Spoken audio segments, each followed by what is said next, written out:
Vice chancellor നിയമനത്തിൻ്റെ കാര്യത്തിൽ ഇപ്പോൾ കേരളത്തിലാണെങ്കിലും തമിഴ്നാട്ടിലാണെങ്കിലും പശ്ചിമ ബംഗാളിലാണെങ്കിലും പൊതുവിൽ പ്രതിപക്ഷ കക്ഷികൾ ഭരിക്കുന്ന സംസ്ഥാനങ്ങളിലൊക്കെ ചാൻസലർ സ്ഥാനം അലങ്കരിക്കുന്ന ഗവർണർ ഈ നിയമനങ്ങളിൽ വലിയ തോതിൽ ഇടപെടുന്ന കാഴ്ച നമ്മൾ കാണുന്നുണ്ട്. ഇതിൻ്റെ അധികാരം, അതായത് ഈ വൈസ് ചാൻസലറെ നിർണ്ണയിക്കുന്നതിനുള്ള വിദഗ്ധ സമിതിയെ നിയമിക്കുന്നതിനുള്ള അധികാരം ചാൻസലർക്കാണ് എന്ന് പറയുകയും അദ്ദേഹത്തിൻ്റെ ഇംഗിതങ്ങൾക്കനുസരിച്ചുള്ള കമ്മിറ്റിയെ നിശ്ചയിക്കാൻ ശ്രമിക്കുകയും ചെയ്യുന്ന കാഴ്ച നമ്മൾ കാണുന്നുണ്ട്. ഇപ്പോൾ ഈ കരട് ഭേദഗതി പ്രാബല്യത്തിലായിക്കഴിഞ്ഞാൽ പൂർണ്ണമായും അത് ചാൻസലറുടെ നിയന്ത്രണത്തിലാകുന്നൊരു സാഹചര്യമാണോ ഉണ്ടാവുക? അതെ, പൂർണ്ണമായും ചാൻസലറുടെ നിയന്ത്രണത്തിലാവുകയും അതിൻ്റെ ചെയർപേഴ്സൺ, സിലക്ഷൻ കമ്മിറ്റിയുടെ ചെയർപേഴ്സൺ ആര് വേണം എന്നത് ചാൻസലറുടെ നോമിനി ആരാണോ അദ്ദേഹമായിരിക്കും ഈ സിലക്ഷൻ കമ്മിറ്റിയുടെ ചെയർപേഴ്സൺ ആവുക. മാത്രമല്ല, ഈ സിലക്ഷൻ കമ്മിറ്റിക്ക് 1 പേരോ 2 പേരോ ആയിട്ട് കൊടുക്കാനുള്ള അവകാശമില്ല.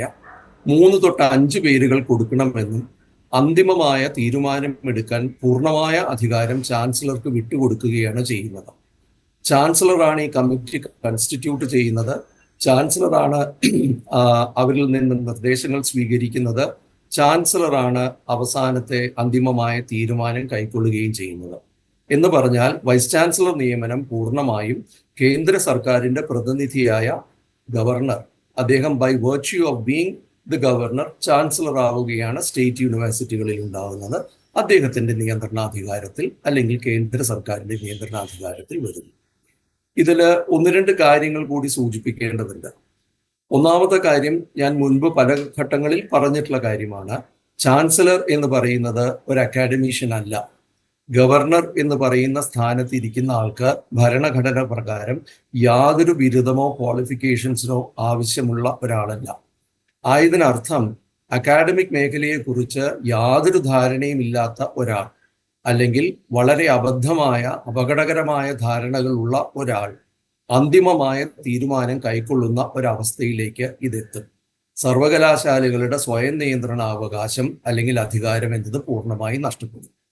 രണ്ടാമത്തെ കാര്യം എന്ന് പറയുന്നത്, സംസ്ഥാന സർവകലാശാലകളെ സംബന്ധിച്ചിടത്തോളം സംസ്ഥാന സർവകലാശാലകളുടെ പൂർണ്ണമായ ചിലവും അതിനുള്ള എല്ലാ പിന്തുണയും നൽകുന്നത്, അതിൻ്റെ നിയമനിർമ്മാണം നടത്തുന്നതും സംസ്ഥാന സർക്കാരും സംസ്ഥാന നിയമസഭയുമാണെന്നിരിക്കെ ആ സംസ്ഥാന സർവകലാശാലകളുടെ നിയമനം, വൈസ് ചാൻസലർ നിയമനം പൂർണ്ണമായി ചാൻസലർ ഏറ്റെടുക്കുന്നതോടെ അത് സംസ്ഥാന സർക്കാരുകളുടെ താല്പര്യങ്ങൾക്കോ പ്രാദേശികമായ പരിഗണനകൾക്കോ അതത് മേഖലകളിൽ അതത് സംസ്ഥാനങ്ങളിൽ എന്താണ് വിദ്യാഭ്യാസത്തിന്റെ രീതി വേണ്ടത് എന്ന് നിർണയിക്കുവാനുള്ള സംസ്ഥാന സർക്കാരുകളുടെ അവകാശങ്ങൾക്കോ വിഘാതമായിട്ട് വരികയാണ് ചെയ്യുന്നത്.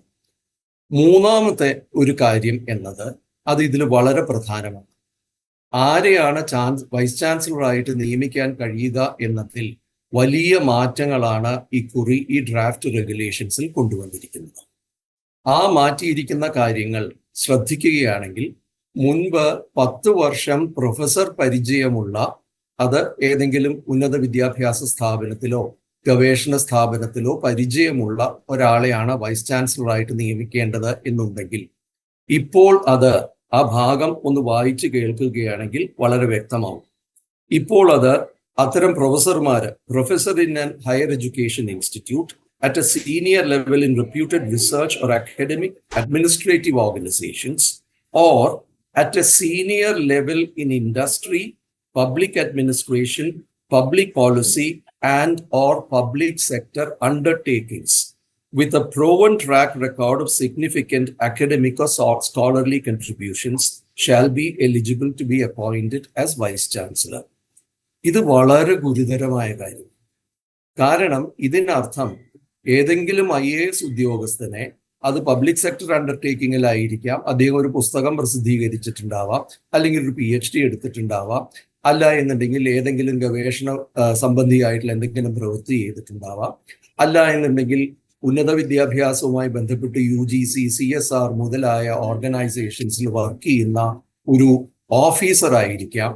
ഇനി അതിലേറ്റവും ശ്രദ്ധേയമായ കാര്യം, പബ്ലിക് പോളിസി നിർണ്ണയിക്കുന്ന ഒരു സംഘടനയിൽ, ഒരു ഓർഗനൈസേഷനിൽ വർക്ക് ചെയ്തിട്ടുള്ള ആളുകൾക്കും ഇത്തരം അപ്പോയിന്റ്മെന്റ് കിട്ടാം. ആരൊക്കെയാണ് പബ്ലിക് പോളിസി ഏരിയയിൽ വർക്ക് ചെയ്യുന്നത്? അത് വളരെ പ്രൈവറ്റ് ആയിട്ടുള്ള സംഗതികളായിരിക്കാം, അല്ലെങ്കിൽ രാഷ്ട്രീയ സംഘടനകളുടെ പോഷക ഓർഗനൈസേഷൻസ് ആയിട്ട് വർക്ക് ചെയ്യുന്നതിൽ നിന്നും വരെ ആളുകളെ വൈസ് ചാൻസലറായിട്ട് നിയമിക്കാം, വ്യവസായികളെ വൈസ് ചാൻസലറായിട്ട് നിയമിക്കാം. ചുരുക്കത്തിൽ ഈ സ്റ്റിപ്പുലേഷൻസ്, ക്വാളിഫിക്കേഷൻസ് എന്ന് പറയുന്നത് വളരെ ആർബിറ്റററി ആയിട്ട് തുറന്നു കൊടുക്കുകയും ആരെ വേണമെങ്കിലും വെക്കാം എന്നൊരു സാഹചര്യത്തിലേക്ക് ഇത് എത്തുകയുമാണ്. ഇത് ഒരു വശത്ത് യൂണിവേഴ്സിറ്റികളും ഇൻഡസ്ട്രിയും മറ്റുമായിട്ടുള്ള ബന്ധത്തിന് വേണ്ടിയിട്ടാണ് എന്ന് പറയുമ്പോഴും ഇതിൻ്റെ പിന്നിൽ നിൽക്കുന്ന ലാക്കുകൾ ശ്രദ്ധിക്കാതെ പോകാൻ കഴിയുകയില്ല. ഇതിനർത്ഥം പ്രത്യേകിച്ച് നിലനിൽക്കുന്ന രാഷ്ട്രീയ വ്യവസ്ഥയ്ക്കൊപ്പം നിൽക്കുന്ന സിവിൽ സർവീസ് ഉദ്യോഗസ്ഥര്, ഇപ്പൊ UGC സീനിയർ ആയിട്ടുള്ള ആളെന്ന് പറഞ്ഞാൽ ആരാ സീനിയർ ആയിട്ടുള്ള ആള്? ജോയിന്റ് സെക്രട്ടറി ആണോ, സെക്രട്ടറി ആണോ, ഡെപ്യൂട്ടി സെക്രട്ടറി ആണോ? ഇവരൊക്കെ സീനിയർ ഓഫീസേഴ്സ് ആണ്. ഇവരൊക്കെ വൈസ് ചാൻസലറായിട്ട് വരിക. അല്ല എന്നുണ്ടെങ്കിൽ പോളിസി ഡിസൈഡ് ചെയ്യുന്ന ഈ പൊതുവെ ഉള്ള സർക്കാരിന്റെ പോളിസികളിൽ കൺട്രിബ്യൂട്ട് ചെയ്യുന്ന പൊതുസഭകൾ, പൊതുസംഘടനകളായിട്ടുള്ള സംഘടനകൾ ആൾക്കാർക്കും ഇതിനകത്ത് വരാം. കൃത്യമായി വൈസ് ചാൻസലർ നിയമം രാഷ്ട്രീയവൽക്കരിക്കുന്നതിന്റെ, കേന്ദ്ര സർക്കാരിന്റെ താല്പര്യങ്ങൾ പ്രകാരം രാഷ്ട്രീയവൽക്കരിക്കുന്നതിന്റെ വ്യക്തമായ പദ്ധതിയാണ് ഇതിൽ ഉൾപ്പെടുത്തുന്നത്. സ്റ്റാൻഡേർഡ്സ്, നോംസ് എന്ന് പറയുന്നത് പ്രൊട്ടക്ട് ചെയ്യാനാണ് UGCയുടെ നിയമം എന്നുണ്ടെങ്കിൽ, UGC ഏൽപ്പിച്ചിരിക്കുന്നത് ടു മെയിൻറ്റെയിൻ സ്റ്റാൻഡേർഡ്സ് എന്നാണെങ്കിൽ ഇതോടെ എല്ലാ സ്റ്റാൻഡേർഡ്സും ഇല്ലാതാക്കാനുള്ള സാഹചര്യമാണ് ഉണ്ടായിത്തീരുന്നത്.